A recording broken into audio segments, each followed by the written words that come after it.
Dans un premier temps, je vais mener une vérification. La vérification peut se faire, comme on le voit ici, au niveau des pièces ou au niveau des familles. Donc là, j'ai le choix. Soit je mène une vérification de toutes les pièces de ma structure, auquel cas je clique sur vérification des pièces. Sinon, je clique sur vérification des familles. Dans mon cas, ça reviendrait au même, puisque une seule pièce compose chaque famille. Si on regroupe plusieurs pièces dans une famille, quand on clique sur vérification, il nous donne l'élément qui est le plus mal dimensionné de la famille. Voilà, donc ici je vais faire une vérification des pièces. Je choisis les pièces que je veux vérifier, donc 1 à 4 ça me suffit, comme ça je vérifie toute ma structure. Je vais choisir ici, la vérification doit se faire sous quel type de charge. Donc là je vais me contenter d'une vérification ELU. Donc je clique sur liste, je clique d'entrée sur rien, comme ça je suis sûr d'effacer ce qu'il y a dans cette liste là. Et je vais aller choisir mes combinaisons ELU. Donc je choisis ici combinaison et je choisis mes 3 combinaisons ELU en maintenant la touche CTRL appuyée et je les mets ici, ou sinon je rentre directement au clavier 6 à 8. Je ferme. Ici c'est pas la peine de cliquer sur service puisque de toute façon il n'y a pas de combinaison ELS. Et je clique sur calculer. Une fenêtre s'ouvre ici où pour chaque pièce je vais avoir un rappel ici du profil que j'ai utilisé, du matériau, par défaut acier. Et puis un petit symbole, donc bien sûr quand c'est rouge ça veut dire que c'est pas vérifié, quand c'est vert ça veut dire que c'est vérifié. Ensuite j'ai une colonne ici où j'ai le ratio, autrement dit le taux de travail, autrement dit le rapport entre la sollicitation et la résistance.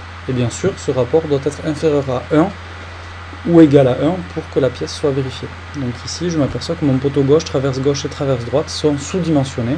Par contre mon poteau droit lui est correctement dimensionné. Et pour chaque pièce, j'ai ici la combinaison qui est dimensionnante. Et bien sûr, ça peut ne pas être la même combinaison partout. Par exemple, mon poteau gauche, pour les poteaux, c'est plutôt la combinaison 3 qui va être dimensionnante.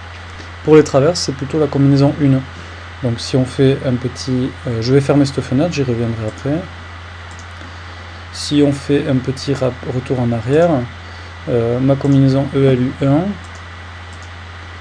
voilà, ma combinaison ELU1 a plutôt tendance à écraser donc mes poteaux, d'accord. Et ma combinaison ELU3, elle, alors c'est quelque chose qui sollicite toute la structure dans son ensemble, ok. Donc on peut avoir différents types de sollicitations pour les éléments, et bien sûr ça se répercute au niveau de la vérification. Donc je relance ici le calcul. Donc je vois pour les poteaux, c'est ELU3, donc quand ils fléchissent sous l'effet du vent.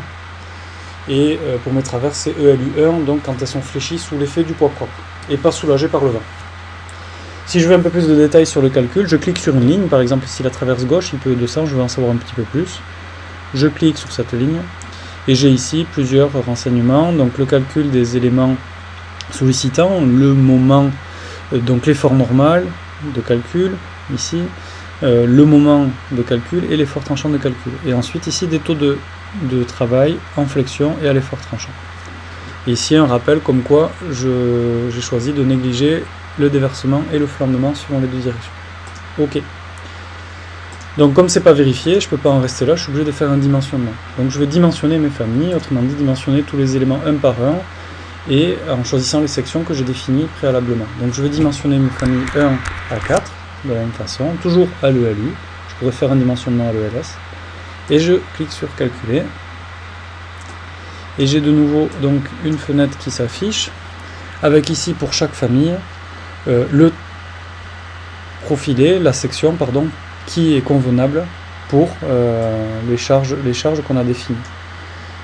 Donc en plus de la section convenable, il va vous donner la section tout juste, celle qui immédiatement dépasse le taux de travail de 1 et celle qui était juste en dessous.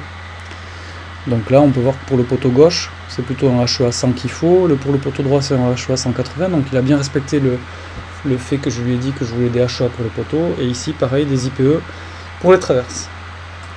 Donc de la même façon que pour la vérification, je peux avoir un petit peu plus de détails en cliquant sur une ligne, voilà. Et je peux également changer un par un tous les éléments de la structure, donc par exemple traverse droite. Traverse droite actuellement c'est pas un IPE 220, donc si j'ai envie de le changer, je clique ici sur changer. Ou alors je clique ici sur changer tout, et ça va me changer donc toute la structure, je clique. Voilà. Je ferme. Je relance les calculs. Et si je reviens au démarrage, que je passe mon curseur près des barres, donc c'est les nouvelles barres, c'est-à-dire celles issues du dimensionnement, et je suis sûr qu'avec ces profilés-là, le calcul va passer. Alors une petite remarque, si je retourne en dimensionnement acier, et que je me demande de nouveau une vérification des pièces, et si je lance le calcul, on va normalement trouver des pièces qui sont vérifiées, puisqu'on les a dimensionnées. Alors ça peut souvent ne pas être le cas, par exemple ici c'est ce que je voulais vous montrer, donc sur le poteau gauche où on a un taux de travail qui est de 1,04, c'est-à-dire qu'en toute rigueur, il y a 4% de sollicitation en trop par rapport à la résistance. Et ça c'est dû au fait que quand on change les sections sur la structure, on a une redistribution des moments, on a également un poids propre qui peut changer, et donc on peut avoir une vérification un petit peu qui peut poser problème. Voilà, donc on pourrait s'amuser comme ça à refaire à chaque fois un dimensionnement, à changer tout, etc.